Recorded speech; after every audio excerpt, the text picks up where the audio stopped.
एक गांव में राजू और निशा नाम के पति पत्नी अपने बेटे छोटू के साथ रहते थे। एक दिन निशा का मन फिल्म देखने को करता है और वो राजू को इसके बारे में बताती है। अरे राजू, नई फिल्म लगी है थिएटर में, बड़ी ही अच्छी लव स्टोरी है। कल ही मेरी सहेली पूजा उसे देख कर आई है, क्यों ना हम भी देखने चले? वाह वाह वाह वाह डार्लिंग, तुमने तो मेरे मुंह की बात छीन ली। लेकिन वो भूत की लव स्टोरी है, तुम्हें मजा तो आएगा ना? क्योंकि पिछली बार तुमने भूत की फिल्म देखी थी तो 3 दिन तक मुझे अपने ऑफिस की छुट्टी लेकर घर पर ही रहना पड़ गया था। चलो जी, अब ज्यादा दांत मत दिखाओ और जाकर टिकट ले आओ, नहीं तो आज का खाना तुम्हें ही बनाना पड़ेगा। इसके बाद राजू अपने काम पर चला जाता है और फिल्म की टिकटें बुक करा देता है और शाम को अपने घर जल्दी पहुंच जाता है। प्रीतम, टिकटें मिल गई हैं, वो भी कॉर्नर वाली, वो भी नाइट शो है। आज मजे करेंगे खूब सारा। Night show? लेकिन रात की टिकट क्यों ली? क्या तुम्हें पता नहीं उस रास्ते में चुड़ैल का साया है और रात में वहां से कोई आता जाता नहीं? तुम सही हो निशा डार्लिंग, फिल्म भी आज ही देखनी है और रात में डरना भी है। अरे चुड़ैल वुड़ैल कुछ नहीं होता, तुम तो फालतू में लोगों की सुनी सुनाई बातों से डरती हो। उसके बाद रात में राजू और निशा छोटू को लेकर फिल्म देखकर बाइक पर वापस लौट रहे होते हैं। तभी राजू बोलता है, देखो अब तो थोड़ी ही दूर रह गया, अपना घर कहाँ है तुम्हारी चुड़ैल? मैं ना कहता था कि कोई चुड़ैल नहीं होती है, हाँ? तुम औरतें भी ना। तभी राजू की बाइक एकदम से झटके मारकर वहीं रुक जाती है। इस बात पर निशा को गुस्सा आ जाता है। ये आदमी ना मेरी बात नहीं मानता, देखा रुक गई ना बाइक और उड़ा ले मजाक, बेवकूफ कहीं का। अरे क्या तुम भी निशा, गुस्सा तो ऐसे कर रही हो जैसे मैंने बाइक खराब कर दी है। वो दोनों बातें कर ही रहे होते हैं कि तभी वहाँ एक गाड़ी आती है और रुकती है। उस गाड़ी में एक बहुत ही खूबसूरत औरत बैठी होती है। गाड़ी रुकते ही राजू उस गाड़ी के पास जाता है और उस औरत से बोलता है, अरे मैडम जी, हमारी बाइक खराब हो गई है और इतनी रात में हमें कोई मदद भी नहीं मिलेगी, क्या आप हमें लिफ्ट देंगी? हाँ हाँ, क्यों नहीं, रास्ते में फंसे लोगों की मदद करना तो हर आदमी का कर्तव्य है, क्यों नहीं, आप तीनों गाड़ी में बैठ जाओ। फिर राजू और निशा छोटू को लेकर गाड़ी में पीछे की सीट पर बैठ जाते हैं। निशा भी औरत का धन्यवाद करती है और बोलती है, धन्यवाद मैडम लिफ्ट देने के लिए, मुझे लगा कि कहीं ये रात इस जंगल में ना काटनी पड़ जाए। वैसे भी इतनी रात हो चुकी है और सुना है ये रास्ता भी बहुत खतरनाक है और चुड़ैल भी है यहाँ। तभी राजू बोलता है, निशा, मैंने कहा था ना कि ये अंधविश्वासी बातें ना किया करो, कोई चुड़ैल नहीं होती। राजू की इस बात पर औरत एकदम से गाड़ी रोक देती है और बोलती है, राजू, तुम्हें अपनी बीवी की बात पर यकीन करना चाहिए और थोड़ा डरना भी चाहिए, चुड़ैलें होती हैं। क्या मैडम जी, आप भी ना चुड़ैल नहीं होती हैं, आप भी इसी की बहन है लगता है। तभी वो औरत चुड़ैल बन जाती है और राजू की तरफ घूमती है। दांत दिखाना बंद कर, बोला था ना कि चुड़ैलें होती हैं, लेकिन तूने मेरी बात नहीं मानी। अब क्या बोलेगा हैं? ऐसा कहकर चुड़ैल बंद गाड़ी के अंदर ही राजू की गर्दन पकड़ लेती है। चुड़ैल जी, मेरे पति को माफ कर दो, ये तो बेवकूफ है, मैं इनकी तरफ से माफी मांगती हूँ। निशा, कमान से निकला तीर और जबान से निकली बात कभी वापस नहीं आते। ऐसा कहकर चुड़ैल राजू की गर्दन तोड़ देती है। राजू वहीं मर जाता है।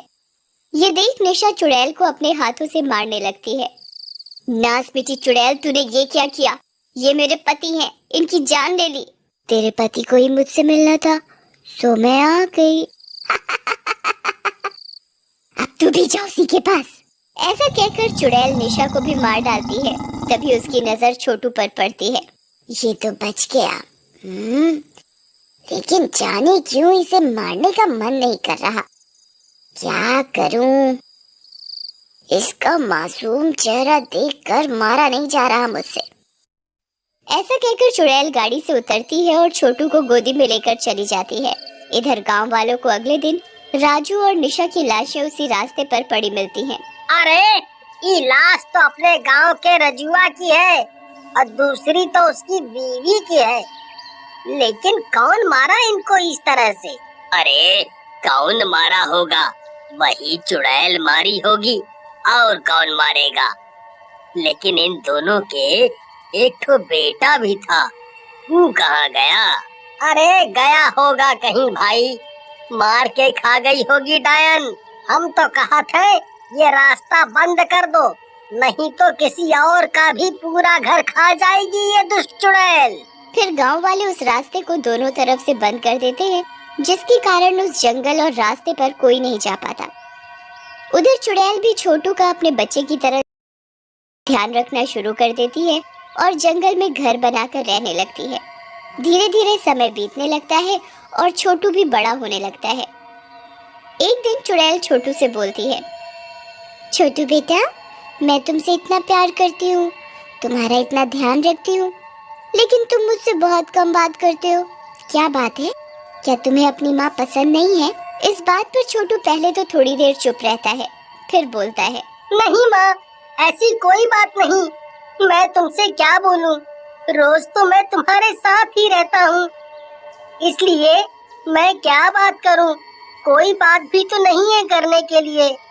मैं अकेला ऊब जाता हूँ जंगल में। मुझे भी दुनिया देखनी है, लेकिन आप मुझे जाने नहीं देती, न जाने क्यों।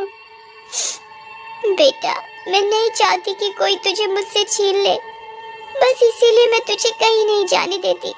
लेकिन तुझे जाना है तो जा, लेकिन किसी से ना कहना कि तू जंगल से आया है और वहाँ रहता है। इसके बाद छोटू रोज सुबह जंगल से जाता और रोज रात को वापस लौट आता। वो दिन भर इधर उधर घूमता, लोगों से मिलता और उनसे सब चीजें जानता और चुड़ैल को भी बताता। फिर जब एक रात चुड़ैल सो रही होती है, छोटू उठता है और उसकी चारपाई की तरफ बढ़ता है और एकदम से छोटू मंत्रों का जाप करने लगता है। ओम ह्रीं क्लीं, ओम ह्रीं क्लीं, ओम ह्रीं क्लीं। मंत्रों का जाप सुनकर चुड़ैल जाग उठती है। ये क्या कर रहा है छोटू? ये सब क्या? लेकिन छोटू उसकी बात नहीं सुनता और मंत्र पढ़ता रहता है। तभी वो चुड़ैल के ऊपर धागा फेंकता है। चुड़ैल उस धागे से बंध जाती है। ये क्या है छोटू? ये तूने मुझे किस चीज से बांध दिया?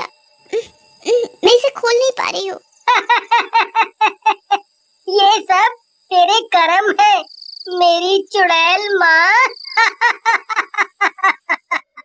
चुड़ैल माँ? ये सब क्या है छोटू? जल्दी से खोल मुझे, मैं तेरी माँ हूँ। मेरी माँ? मेरी माँ को तो तूने मार डाला था मेरी आंखों के आगे।